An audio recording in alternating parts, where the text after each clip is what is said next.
네, 기독교의 정치 해설 유아 세례 부분의 조건 71쪽부터 한 문단씩 돌아가면서 읽도록 하겠습니다. 모든 신자의 자녀들이 세례를 받을 권리가 있다는 것을 확립한 후 이제 예외 없이 모두가 세례를 받을 수 있는지에 대한 문제로 넘어가 봅시다. 세례를 받기 위해 충족해야 할 조건은 무엇입니까? 때때로 교회의 한 구성원은 권리를 가지고 있지만 그 권리를 행사하는 것을 막는 조건들이 존재할 수 있습니다. 예를 들어 모든 교회는 태어남으로써 성찬에 참여할 권리를 가지지만 그것은 공적인 신앙 고백을 한 후에만 행사할 수 있습니다.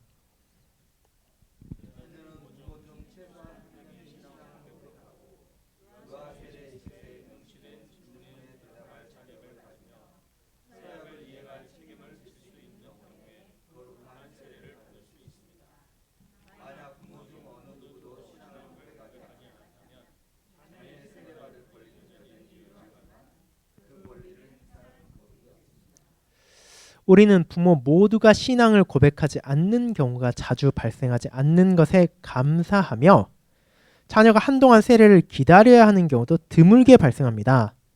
조부모나 다른 친척들은 부모를 대신할 수 없는데 이는 그들이 자녀를 직접 양육하는 권한을 가지고 있지 않으며 그 자녀가 교회의 교리 속에서 양육될 것임을 보장할 수 없기 때문입니다.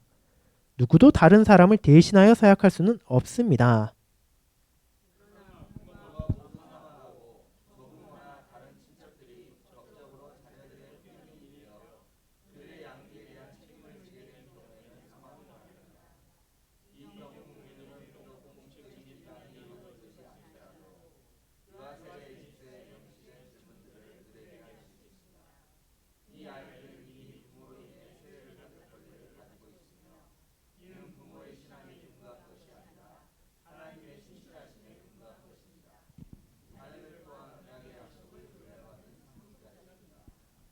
여기서 또 하나의 문제는 부모가 교회의 권증을 받고 있거나 심지어 출교된 경우 어떻게 해야 하는가에 대한 것입니다.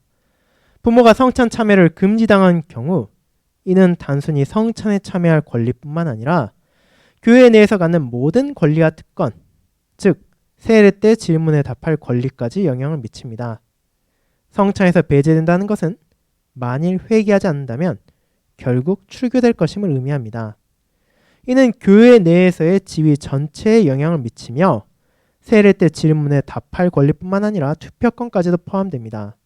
따라서 단순히 성찬 참여가 금지되었다고 말하기보다는 성례 전체에서 배제되었다고 말하는 것이 더 정확할 것입니다.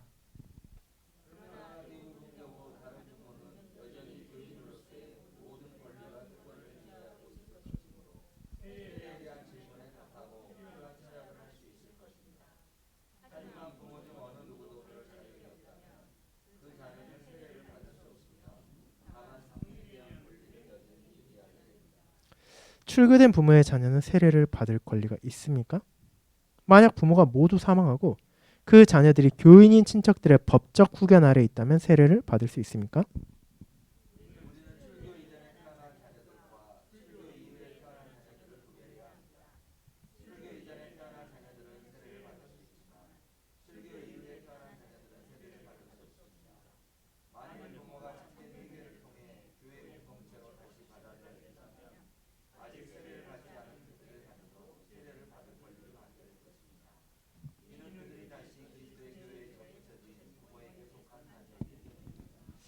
출교시 교회는 한 사람이 그리스도의 교제와 그분의 나라에서 제외되었다라고 선언합니다. 그는 더 이상 성례를 사용할 수 없으며 그리스도께서 교회에 베푸시는 영적 축복과 은혜에 참여할 수 없습니다. 그가 죄 가운데 머무르는 한 너희는 그를 이방인과 추방자처럼 여기라. 다시 말해 출교를 통해 교회는 본질적으로 언약의 약속을 철회하며 이전의 교인이 더 이상 그 약속에 의존할 수 없음을 선언합니다.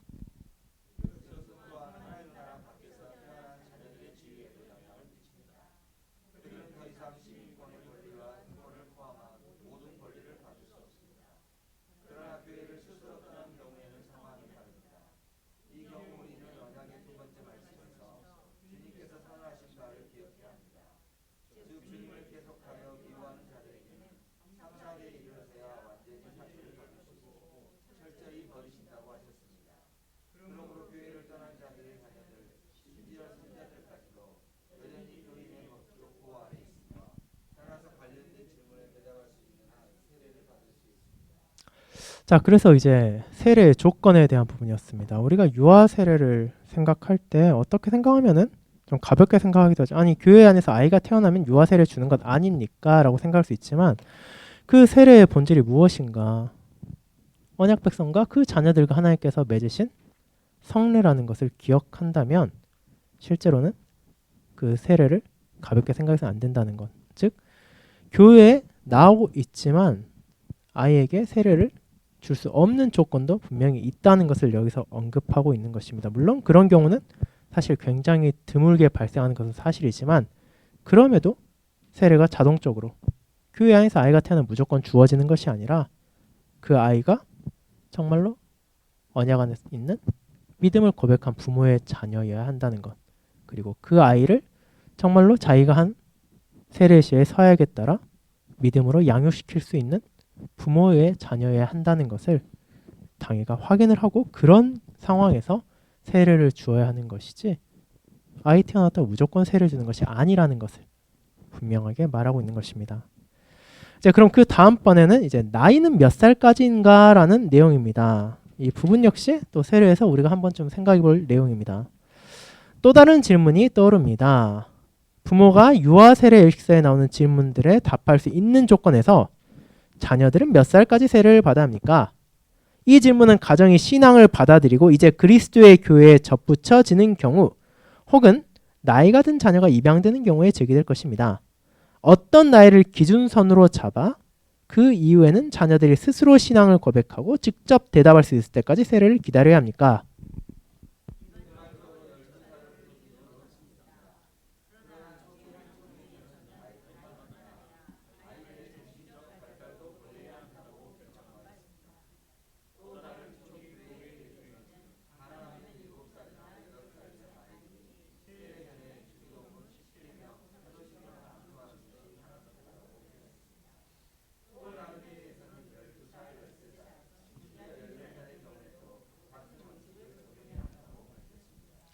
열두 살이라는 나이는 단순한 일반적 지침일 뿐 절대적인 규칙이 아닙니다.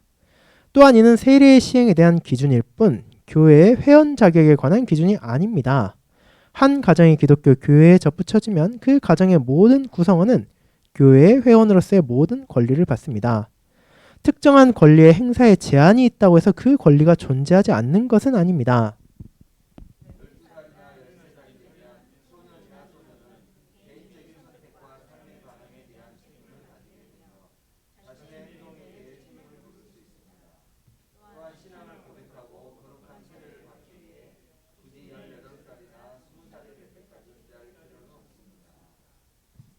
자, 그래서 이제 이 경우에는 어떤 경우인가? 이제 일반적으로 보았을 때는 이제 부모가 교회를 다니지 않다가 어느 시점에 믿음을 가지고 교회에 나오게 된 경우를 생각하게 되는 거죠. 그럴 경우에는 아이가 교회 안에서 태어나는 것이 아니라 이미 어느 정도 나이가 들어있는 상태가 될 수 있다는 겁니다. 그 아이가 1살일 수도 있고 5살일 수도 있고 뭐 10살일 수도 있고 혹은 이미 17살 혹은 20살 넘은 경우도 있을 수 있겠죠. 혹은 이제 여기서 나온 것처럼 자녀가 어느 정도 나이가 든 상태에서 입양이 되는 경우도 바라볼 수 있는데 그런 경우에 그럼 유아 세례를 줄 수 있는가? 유아 세례를 준다면은 몇 살 정도를 기준으로 해야 되는가라는 내용입니다. 물론 여기서 나온 것은 일반적인 기준이죠. 일반적으로는 12살 정도를 기준으로 잡는다. 물론 이것이 절대적으로 다 적용돼야 되는 거 아니고 그것보다 조금 더 낮아질 수도 있고 혹은 높아질 수 있을 것입니다. 다만 어느 정도 스스로 이제 개인적인 선택이나 삶의 방향을 희미하게라도 잡을 수 있는 나이가 된다면 초등학교 고학년 정도 되면 이미 그 정도를 할 수 있다 생각되는 거죠. 그렇게 된다면 그 아이들에게는 유아 세례를 주는 것이 아니라 그 아이가 믿음 안에서 더 자라나게 해서 공적 신앙 고백을 하도록 인도해야 된다라는 것이 이 내용입니다. 그렇기 때문에 이제 그 자녀들에 대해서 물론 뭐 동일한 나이라고 해서 모두가 동일하진 않겠죠. 여기 나온 것처럼 공적 신앙 고백 역시도 일반적으로는 뭐 고등학교 3학년 혹은 대학교 1학년쯤에서 받게 되지만 또 그건 역시도 경우에 따라서 약간 빨라질 수도 있고 약간 늦어질 수 있는 것처럼 또 자녀가 유아 세례를 서로 나이가 이 기준에 넘어가서 받지 않은 상태로 하더라도 그 아이가 그럼 교회의 구성원이 아니냐 하면 그렇지는 않다는 것. 다만 이제 그 아이가 공적 신앙 고백을 바르게 할 수 있도록 양육해야 할 책임이 부모와 또 교회에 있다는 것을 우리가 기억해야겠습니다. 이제 그 다음 부분입니다. 타인에 의해 행해진 세례. 이제 여기서 말하는 타인이라는 것은 교회 바깥에서, 지금 우리가 속한 교회 바깥에서 행해진 세례에 대해서 어떻게 생각해야 되느냐라는 것이죠. 역사적으로 다른 집단, 즉 이단과 오류를 범한 교회들 뿐만 아니라 거짓 교회들에 의해 시행된 세례의 유효성에 대한 논의와 심지어 논쟁이 있어 왔습니다. 교회 밖에서 세례를 받은 사람들이 세례 받은 자로 인정되어야 하는가, 아니면 단순한 물 뿌리기에 불과했다고 보고 다시 세례를 베풀어야 하는가. 재세례라는 용어는 부적절할 수 있습니다. 왜냐하면 원래의 세례가 참된 세례로 인정되지 않은 경우이기 때문입니다. 때때로 세례의 가치와 정당성이 그것을 집례한 사람의 영적 상태에 따라 달라진다고 주장되기도 했으며, 마치 세례의 유효성이 사람의 경건함이나 순결함에 의존하는 것처럼 여겨지기도 했습니다.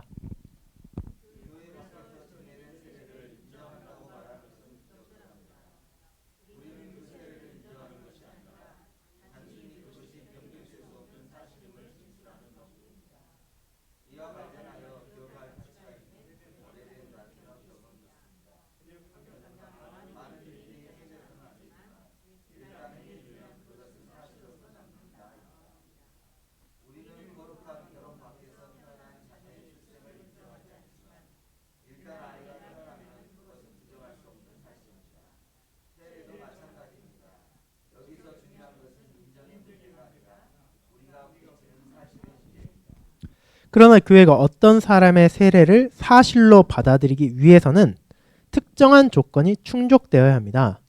여러 교회에는 이러한 조건이 무엇이어야 하는지에 대해 논의하였고 반드시 필요한 보호장치가 있어야 한다는 결론을 내렸습니다. 이에 따라 다음 같은 필수 조건들이 설정되었습니다. A. 세례는 삼위 하나님의 이름으로 시행되었어야 합니다. B. 세례는 물로 시행되어야 하며 이는 물을 뿌리거나 침례하는 방식으로 행해질 수 있습니다.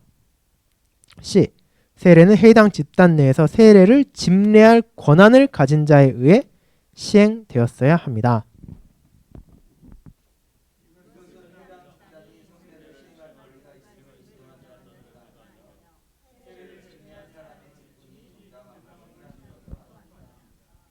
이러한 조건을 설정한 이유는 교회 밖에서 집례된 세례조차도 단순한 인간의 발명이나 관습에서 나온 것이 아니라 주님께서 제정하신 성례로부터 기원한다는 사실을 고려하기 때문입니다.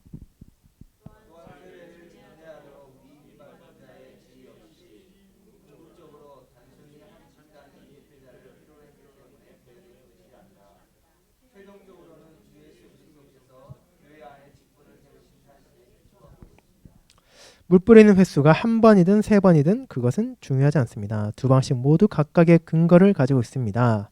중요한 것은 물이 사용되어야 한다는 점이며 이는 그리스도의 피로 씻김 받는다는 것을 표시하고 확정하기 때문입니다.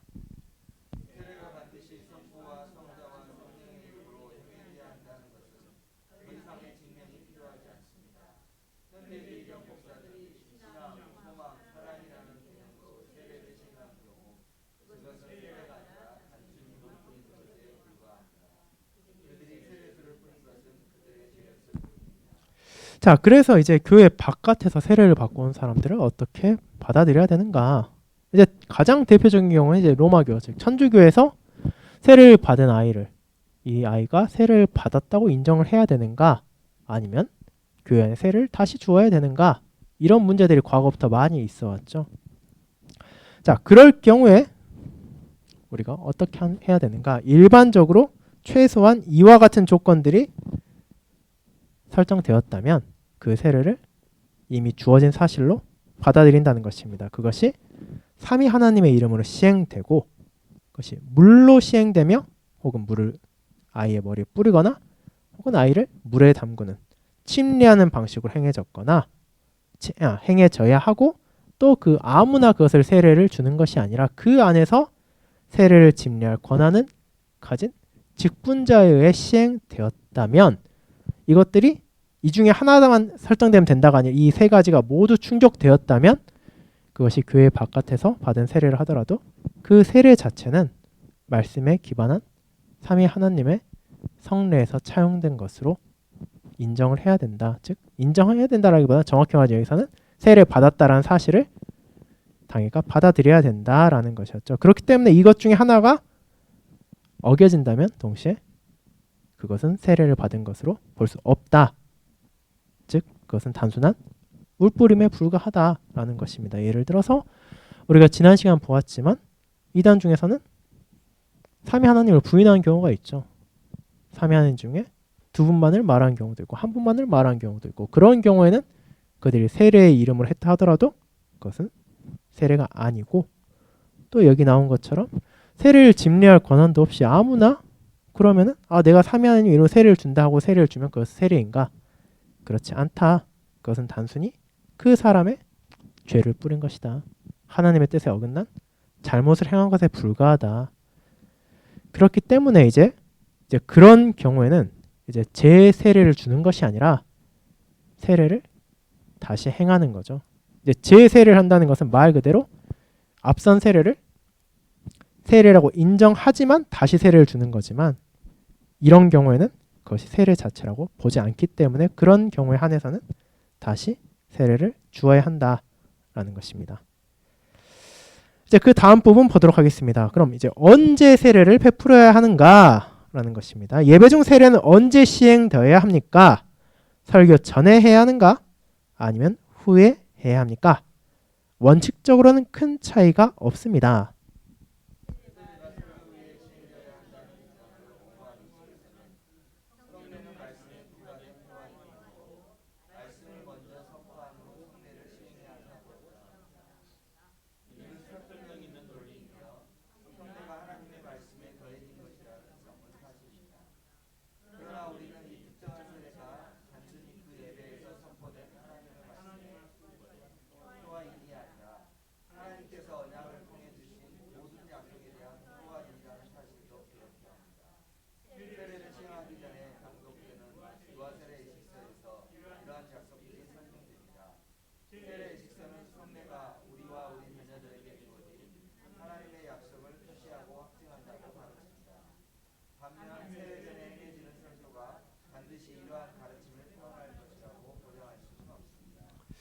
세례의 상징적 성격을 고려하면 설교 후에 시행하는 것이 더 적절할 수도 있습니다. 그러나 실용적인 이유를 고려하면 설교 전에 세례를 행한 것이 더 낫습니다. 아이가 예배 내내 조용히 있을지 아니면 울기 시작할지 알 수 없으며 그로 인해 소란과 방해가 발생할 수도 있기 때문입니다. 또한 어머니가 예배에 참석할 수는 있지만 출산 직후라 몸이 온전히 회복되지 않아 예배 전체를 견디기 어려울 수도 있습니다. 우리는 어머니와 아기가 예배 중간에 조기에 퇴장하는 것을 권장하지 않지만 대부분 회정석이 그리 편안하지 않다는 점을 고려해야 합니다. 특히 출산 후 얼마 되지 않은 사람에게는 더욱 그러합니다.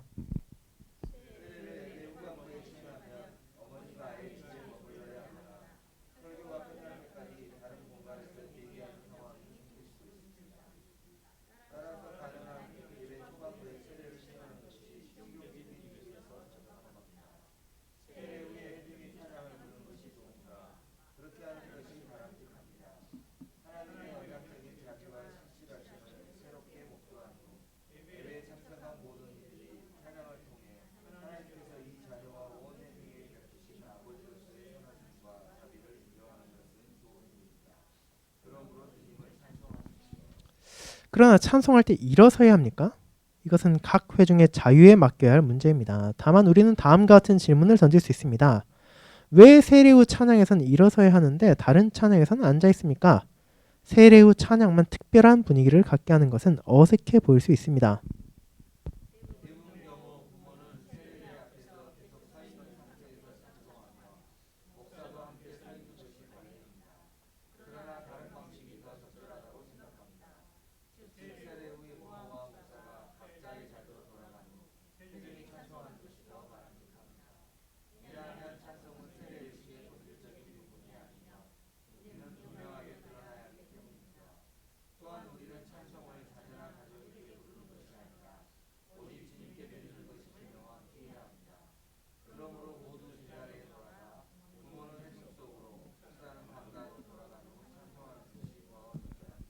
자, 그래서 이것은 이제 예전적인 부분입니다. 세례를 우리가 유아 세례를 준다면 어느 시점에서 주는 게 좋은가? 일단은 당연히 공적인 예배 안에서 줘야 된다는 것은 이 안에서 전제를 하고 있는데 그 예배 안에서 세례를 준다면 이제 구체적으로 설교 전 부분에 할 것인가 혹은 설교를 한 뒤에 할 것인가라는 겁니다.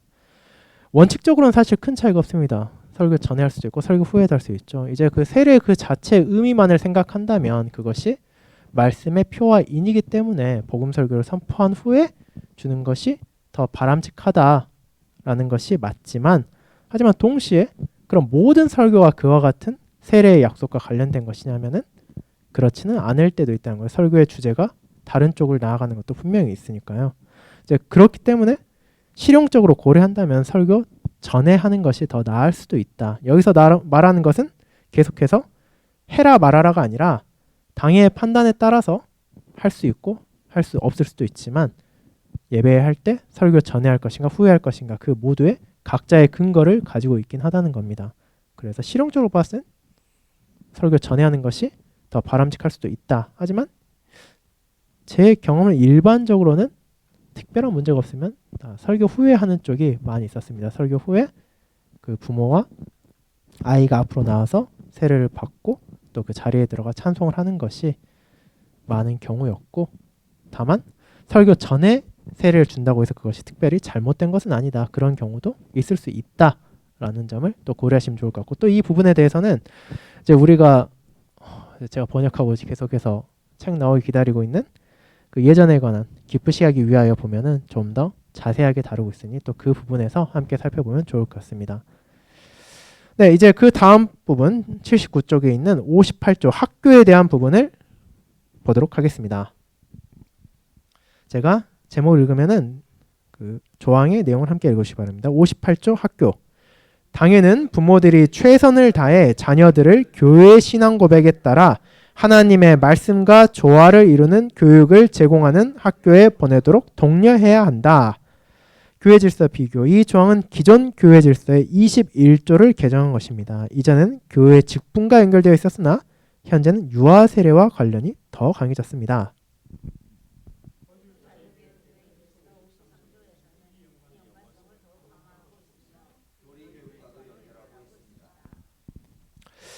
연합기독교회 질서 14조 및 정통장로교회 질서 17조는 기독교 교육을 장려하며 이는 교회 직분과 연계합니다. 라고 했고 이제 저희 교회 같은 경우에는 교회 질서 제60조에 나와 있습니다. 시편상은 810쪽에 있는데 여기서는 기독교 학교 교육이라는 것으로 되어 있고 지금 한국개혁교회 상황을 고려해서 이 부분에서는 이런 학교를 가질 수 없는 형편에 대한 부분이 추가되어 있습니다. 이런 학교를 가질 수 없는 형편에 있을 때 부모들은 최선을 다해 언약의 요구에 따른 자녀 교육의 의무를 다해야 한다라는 부분이 있는데 이 뒤에 부분 또 함께 살펴보도록 하겠습니다. 이제 교회와 학교의 관계를 보도록 하겠습니다. 종교개혁 시대에는 부모가 세운 기독교 학교가 존재하지 않았으며 국가 종교를 따르는 정부 운영 학교만 있었습니다. 비록 당시와 상황은 달라졌지만 우리 교회의 규범은 여전히 교회, 가정, 학교 간의 연합을 유지하고 있습니다.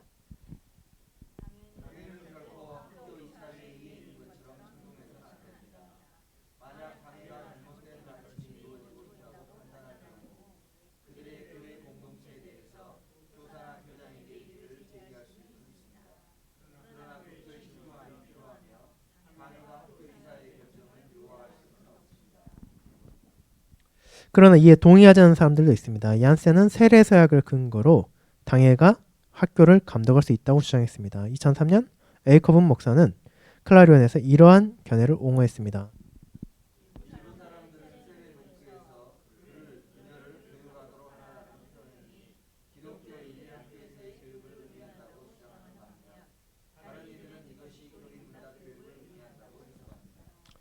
연합기독교회 교회 질서는 일일 학교에 대해 언급하지 않고 단순히 교육이라는 표현을 사용합니다. 당회가 학교 이사의 문제를 의제로 삼을 경우 이는 상당한 분열을 초래할 수 있습니다. 라고 되어 있습니다. 자, 그래서 이 58조 보면 학교에 대한 부분이 있죠. 학교 당회가 어떻게 이 교육과 관련해서 해야 되는가. 부모들이 최선을 다해 자녀들을 교회의 신앙 고백에 따라 하나님의 말씀과 조화를 이루는 교육을 제공한 학교에 보내도록 독려해야 한다 라고 되어 있습니다. 이제 저희 교회 질서는 이제 촉진해야 된다 라고 되어 있는데 왜 이런 조항이 있을까 라고 생각한다면은 호주나 캐나다 같은 개혁교회 안에는 당연히 그 개혁교회가 가지고 있는 교회 학교가 있죠. 그리고 그 교회 학교가 결코 가벼운 것이 아닙니다. 그것을 대부분의 교회들이 이제 처음 세워질 때는 가장 먼저 하는 것 중에 하나가 교회가 그런 학교를 설립하는 것이기도 합니다. 그런 학교 설립하는 이유가 무엇인가? 당연히 자녀들이 그 말씀과 조화를 이루는 교육을 받도록 하기 위해서죠. 그런데 거기에 있어서는 사실은 신자들도 상당한 희생을 하고 그것을 기꺼이 하고 있는 것이기도 합니다. 왜냐하면은 이미 학교가 세워져 있는데 아니 그 학교에 자녀들 보내는 거 그렇게 어렵지 않지 않나요? 라고 생각할 수 있는데 학교가 세워진 뒤라 하더라도 실제로 대표적으로 캐나다 온타리오 쪽에 있는 캐나다 교역교회에서 세워진 학교들을 보내는 학부모들은 거의 매달 100만 원 이상을 학비로 내고 있습니다. 아니 왜 그렇게 돈을 많이 내는가? 라고 생각할 수 있는데 그 온타리오 쪽에서는 이게 주마다 약간씩 다르긴 한데 이제 개신교 관련한 사립학교에는 주 정부에서 교육 보조비가 전혀 나오지 않습니다.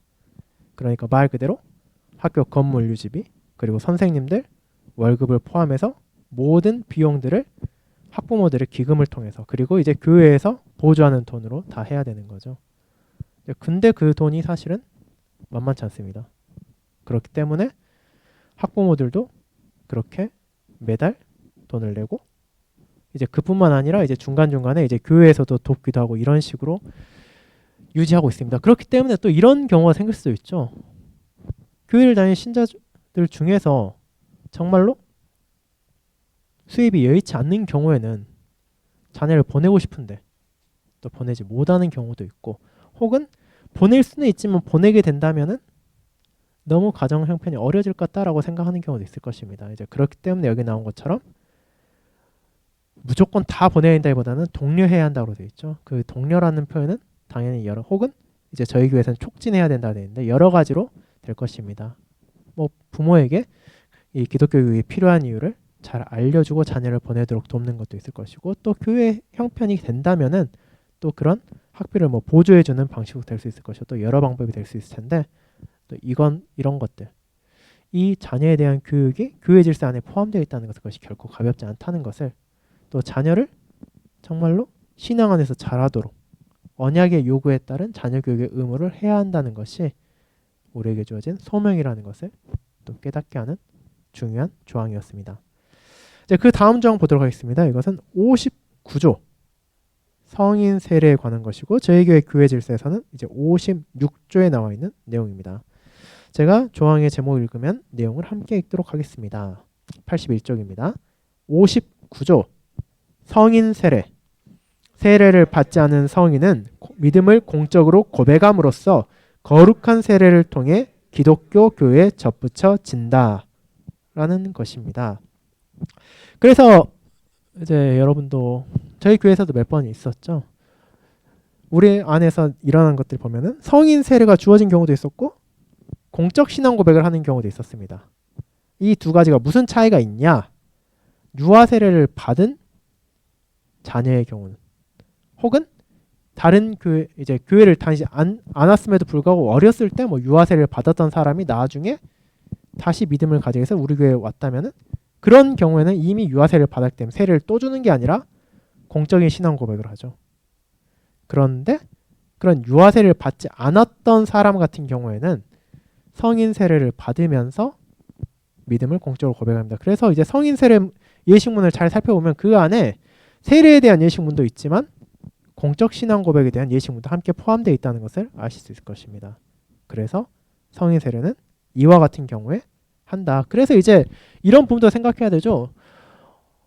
개신교 이제 장로교 혹은 개혁교회들을 향해서 일부에서는 아니 너희는 왜 유아 세례만 하냐? 유아 세례만 세례냐라는 식으로 하는 경우도 있는데 정확하게 말하면은 우리 같은 경우에는 유아 세례도 하는 거죠. 성인 세례가 없는 것이 아니라 성인 세례가 주어지는 경우도 있지만 또 유아 세례를 베푸는 경우도 있다라는 것을 우리가 기억해야 될 것이고, 그럼 그런 성인 세례는 어떤 식으로 우리가 이해해야 되는가라는 것이 이어집니다.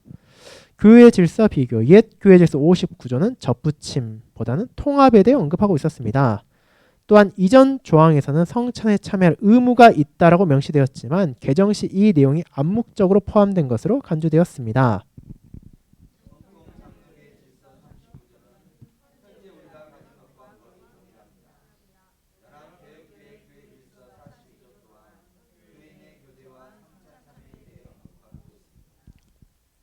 네, 그래서 이제 성인 세례를 받게 되면 아까 말씀드린 것처럼 공적 신앙 고백을 한 유아 세례를 받은 자녀들과 사실상 동일한 권한을 가지게 되는 거예요. 즉 성찬에 참여할 수 있다는 것은 우리가 다 알고 있기 때문에 예전 조항에서는 그 성찬에 대한 부분도 있었지만 지금은 다 암묵적으로 그것이 포함된 것으로 간주하기 때문에 굳이 그것을 넣고 있진 않다라는 것을 보게 됩니다. 이제 유아 세례 연령 제한이 또 나옵니다. 아까 앞선 부분은 사실 관련이 있는데 유아 세례 연령 제한 보도록 하겠습니다. 종교개혁 시대에는 유아 세례의 기준 연령을 14에서 15세 정도로 설정하는 것이 적절하다고 여겨졌습니다. 반델렌과 몬스만은 칼빈의 견해에 따라 공적인 신앙 고백에서 분별력 있는 연령을 강조했습니다.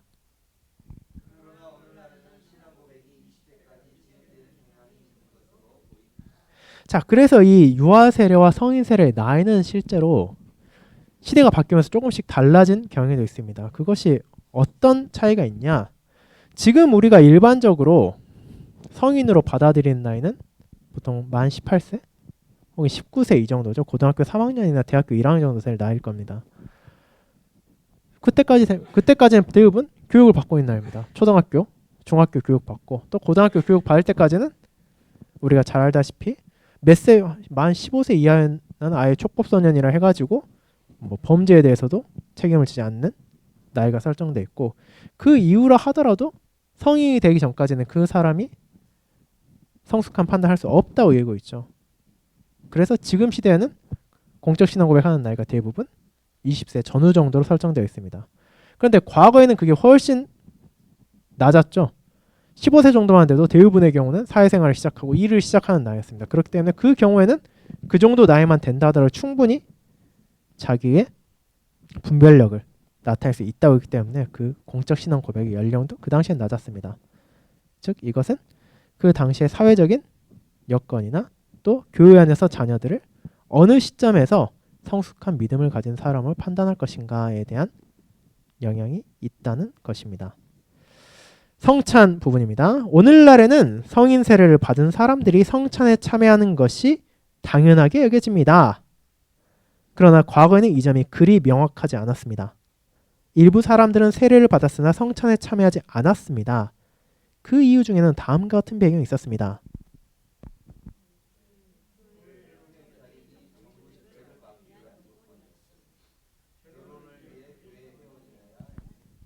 (1618년 19년) 돌트 총회에서는 모든 교회 회원이 성례에 참여해야 하며 성찬에 참여하지 않을 사람에게는 세례를 거부해야 한다고 강력히 확정했습니다.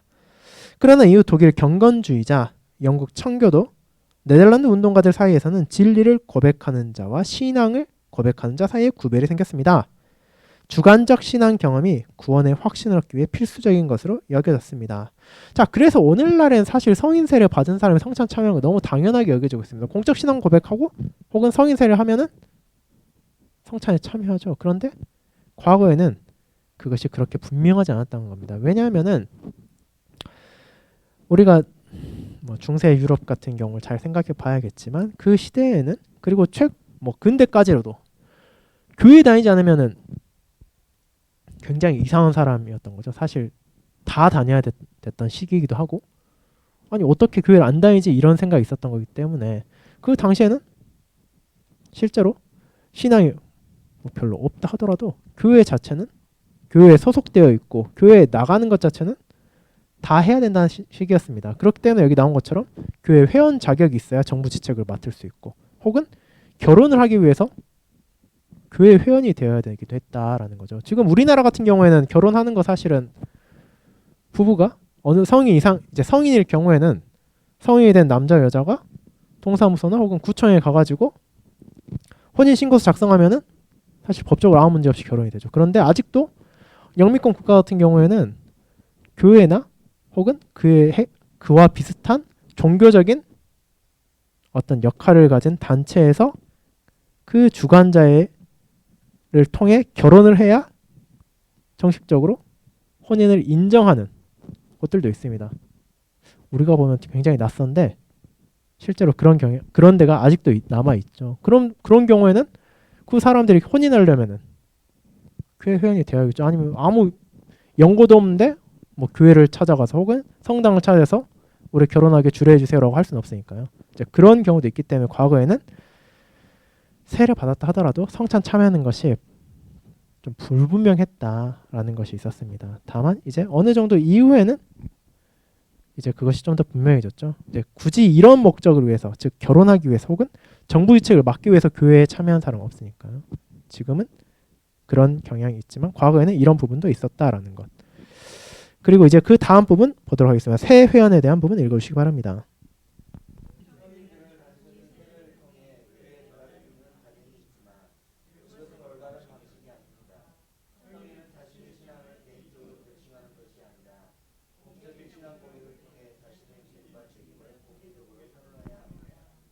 자, 그러니까 성인이 신앙을 가지고 이제 교회에 속하고 이제 그 사람이 이제 믿음을 가졌어요. 성인 세례만 단순히 주면 되는가? 라고 할 땐 그렇지 않다는 거죠. 그래서 앞서 말씀드린 것처럼 이제 저희 개혁교회 예식문 같은 경우에는 성인 세례 안에는 세례에 대한 부분만이 아니라 공적인 신앙 고백에 대한 부분도 함께 포함되어 있습니다. 물론 유아 세례는 조금 다른 점이죠. 유아 세례 같은 경우에는 이제 부모의 책임이 이제 서약으로 들어가는 부분인데 성인 세례 같은 경우에 그것이 이제 본인의 책임이죠. 본인이 그 믿음 안에 살아갈 것을 하나님의 말씀에 따라 살아갈 것을 서약하고 그 믿음을 공적으로 고백한다. 그렇기 때문에 공적인 신앙 고백을 통해 성인 세례를 받은 사람이라 하더라도 자신의 믿음에 대해 그리고 또 그리스도인으로서 자신의 책임에 대해 성도들 앞에서 바르게 나타내야 될 필요가 있다라는 것이 이 내용이었습니다. 그래서 오늘은 여기까지 하게 되었습니다. 이제 유아 세례 부분 마무리하고 그 다음에 학교에 대한 부분 그리고 성인 세례 부분을 했고 다음 시간에는 이제 83쪽에 있는 성찬 부분을 보도록 하겠습니다. 이제 다만 이제 주일에 광고가 되겠지만 다음 주 수요 모임 이제 5월 14일 같은 경우는 수요 모임 한 주 쉬게 되었습니다. 이제 제가 강의 참석해야 되는 것이 있어서 이제 그것은 이제 주일에 좀 더 자세히 설명하고 이제 다음 주는 쉬고 5월 21일 수요일에 또 수요 모임 재개하는 것을 또 알아주시기 바랍니다. 네, 그럼 다 함께 주님께서 가르쳐 주신 기도 주기도문 드리고 오늘 모임 마치도록 하겠습니다. 다 함께 주기도문 드리겠습니다. 하늘에 계신 우리 아버지여, 이름이 거룩히 여김을 받으시오며 나라가 임하옵시며 뜻이 하늘에서 이룬 것 같이 땅에서도 이루어지이다. 오늘날 우리에게 일용할 양식을 주옵시고 우리가 우리에게 죄 지은 자를 사하여 준 것 같이 우리 죄를 사하여 주. 우리를 시험에 들게 하지 마옵시고 다만 악에서 구하옵소서. 대개 나라와 권세와 영광이 아버지께 영원히 있사옵나이다. 아멘. 네, 또 오늘 모임 참여해서 감사합니다. 또 한 주 남은 시간 강건히 보내시고 또 주일 교회에서 뵙기를 기다리도록 하겠습니다. 감사합니다.